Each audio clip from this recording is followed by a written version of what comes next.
Jailer அதாவது 2023ஆவது வருடம் வந்து ஒரு மிகப்பெரிய வெற்றி அடைந்த ஒரு படம் தான் ஜெயிலர். சன் பிக்சர்ஸ் தயாரிப்பில் நெல்சன் இயக்கத்தில் சூப்பர் ஸ்டார் ரஜினிகாந்த் நடித்த படம்.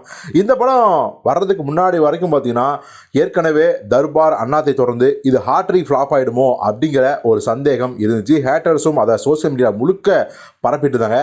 ஆனால் யாரும் எதிர்பார்க்காதவாறு எதிர்பார்த்த வெற்றியை விட மிகப்பெரிய வெற்றி அடைஞ்சிருச்சு அந்த ஜெயிலர் படம். இன்னும் சொல்ல போனால் இந்த படம் தான் அந்த வருஷத்தோட அதிகபட்ச கலெக்ஷன் அப்படின்னு சொல்கிறாங்க. இன்னொரு பக்கம் வந்து இல்லை லியோ தான் அதிகபட்ச கலெக்ஷனுங்கிறாங்க.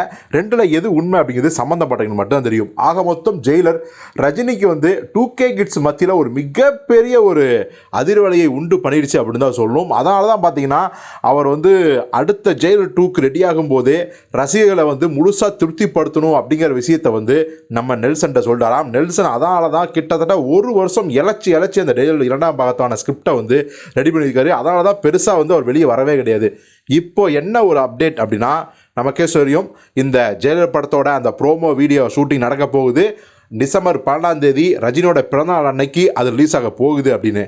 சரி, இந்த படத்தை விட ஜெயிலர் முதல் பாகத்துக்கு மிகப்பெரிய வெற்றிக்கு காரணமே நம்ம தமனாவை தாண்டி அனிருத்தை தாண்டி மிக முக்கியமான ஒரு கேரக்டரு, வில்லன் கேரக்டரு விநாயகம். அவர் ஒரு பக்கம் சிரித்தாலும் ரசித்தாங்க, முறைச்சாலும் ரசித்தாங்க. ரஜினிக்கே அவர் வந்து கடுமையான டஃப்லாம் கொடுத்தாரு. அதாவது பார்த்திங்கன்னா இப்போது ஒரு படத்தோட வெற்றினாவே வில்லன் கேரக்டர் நல்லா இருக்கணும் அப்படிங்கிறது ஆயிடுச்சு.